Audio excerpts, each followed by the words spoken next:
मुनिवर, शायद आप बिना बात के अपने शिष्यों की बढ़ाई करते जा रहे हैं। हाँ, लेकिन आपको पता होना चाहिए कि इस तरह के नाम से काम नहीं चलता है। जिस गुरु ने अपने शिष्य को सोना की तरह तपा नहीं पाया, वो गुरु शिष्य की बढ़ाई करने से कोई फायदा नहीं ले सकता। देखिए महाराज, आपने कुम्हार देखा है? कुम्हार जब माटी के गढ़े को वो बनाता है ना, तो उसे पीट पीट के इतना मजबूत कर देता है, वो चिटकता नहीं है। और उसी तरीके से मैंने अपने शिष्य को बनाया है, और बहुत बड़ा दानी है, सत्यवादी है, धर्म के रास्ते पर चलने वाला है। एक बात कहें? बोलो। ये 50 रुपए का दान आया है भगवान के चरणों में हमारे भैया हुलासी राम शर्मा जी का। कामना करता हूँ मैं परमात्मा से, कहे प्रभु हमारे भैया को सद्बुद्धि सद्विचार भंडार भरे रखें, आशीर्वाद देते रहें, जो हमेशा हमारे भक्त धर्म के रास्ते पर चलते रहें, मेरी आशा और आकांक्षा है। मुनिराज कहिए। अगर आपकी इजाजत हो तो मैं तुम्हारे भक्त की परीक्षा, शिष्य की परीक्षा ले लूं। आप परीक्षा लोगे? हाँ। अरे ले सकते हो, समय क्या सोचने की पूछने की बात है। आपको कोई ऐतराज तो नहीं है? भला हमें क्या ऐतराज होगा। आप मुझे 3 रूप दे दीजिए। कौन से? एक ब्राह्मण का, ठीक है, एक सर्प का दिया आपको, और एक सूकर का दिया वो भी आपको। बोले ठीक है महाराज, अब हम तुम्हारे शिष्य की परीक्षा लेने जा रहे हैं, समय पर लौट करके आएंगे तब बताएंगे आपको। ठीक है। विश्वामित्र जी वहां से चले और उन्होंने सूकर का वेश धारण किया, और सूकर का वेश धारण करके कहां पहुंचे? राजा हरिश्चंद्र की बगिया में। राजा हरिश्चंद्र की बगिया में, जहां बगिया में माली बड़े ही प्रेम से और आनंद कर रहा था। धीरे से गए और चुपचाप बगिया में घुस गए, और जब बगिया में घुस गए, माली तो अपनी रामधन में था, उसे किसी से कोई मतलब ही नहीं था। उसने नहीं देखा कि मेरी बगिया में कोई चोर भी घुस गया। और विश्वामित्र महाराज छोटा सा सूकर का रूप बनाकर उस बगिया में घुस गए। बगिया को उजाड़ रहे थे, माली अपनी धुन में लगा हुआ था।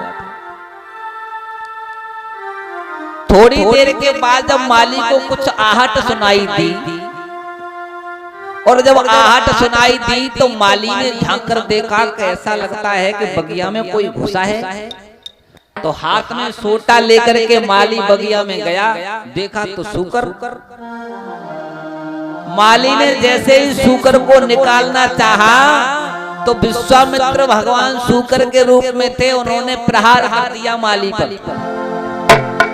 और जब माली पर प्रहार किया तो माली की जंघा को चोट लगा दी।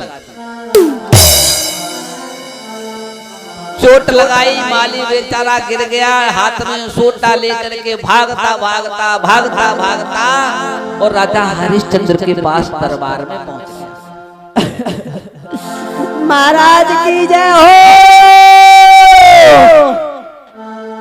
माली, अरे दैया मर गए रे। अरे माली, अरे माली क्यों रो रहा है? महाराज पाटारी नहीं, जंगा पाटारी नहीं। क्या कह रहा है? महाराज गजब हो गया है। क्या गजब हो गया? महाराज बाग में एक सूकर आया है, और उस सूकर ने सारे बाग को तोड़ दिया है। और महाराज मैंने वह सूकर को मारने की कोशिश करी ना, तो मन में जंगा को पाटा रोए। माली ओ रो ना बेटा, शांत हो जाओ। तुम रोए की बात कर रहे, मैं छाती में घूंसा से लग रहे। एक काम करो, देखो अब तो तुम ये पैसे लो जा करके अपनी दवा कराओ। महाराज हाँ। मैं अकेले पे घर में कब तक खाता है, सुबह कड़ी खाने में ही जाऊंगा। कोई बात नहीं है, कोई बात नहीं है। आप अपना इलाज कराओ और अब संध्या का समय हो गया है माली। महाराज पैसा दे दो, संध्या ले पैसा और जा करके इलाज कराओ। पैसा तो दे दो, इलाज का बेदांत फाड़ रहे का नेताजी, पैसा दे सकते इलाज को। और सुनो, बोलो। संध्या का समय है,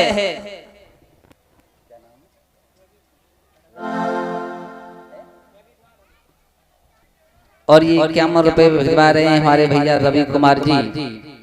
51 रुपए राजेश यादव वकील साहब, आनंद विहार कॉलोनी बरेली से भिजवा रहे हैं। कामना करता हूँ हे प्रभु ऐसे भक्तों को सदैव सद्बुद्धि सद्विचार और आशीर्वाद रखना, भंडार भरे हुए रखना, जो हमेशा धर्म के रास्ते पर चलते रहे, मेरी आशा और आकांक्षा है।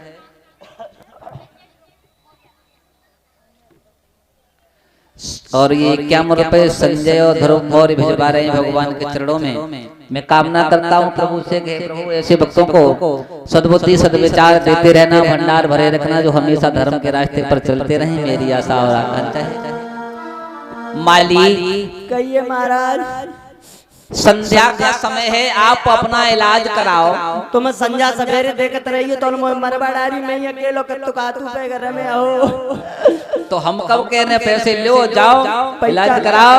पैसा दे दो, मैं मांझ कंपूचे पैसा दे दो कि तुम कोदे दिखाई की तंजे चो। माली से कहा भगवान राजा हरिश्चंद्र ने, माली शाम का जब समय होता है तो वो समय ऐसा होता है कि कभी किसी को दर्द और दुख और पीड़ा नहीं देनी चाहिए। कोई बात तो चलो आवे तब तक बैठे ही रहो, तुम देख कोई बात नहीं है, हम सुबह जाकर के देख लेंगे। अभी तो आप अपना इलाज कराओ आराम से, ठीक है? ठीक है महाराज। हाँ, क्योंकि शाम के वक्त पर अगर दुश्मन भी हमारा दरवाजे पर आ जाए तो उसे प्रेम से भोजन कराना चाहिए और उसे प्रेम से ठहराना चाहिए, क्योंकि संध्या का समय एक ऐसा समय होता है। और ये 21 रुपए छोटी सी बच्ची ईशानी के आए भगवान के चरणों में।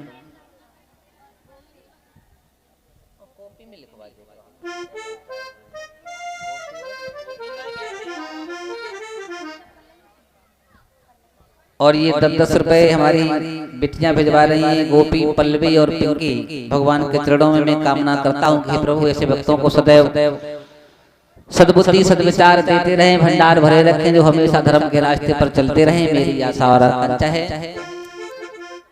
मेरे भक्तों राजा हरिश्चंद्र ने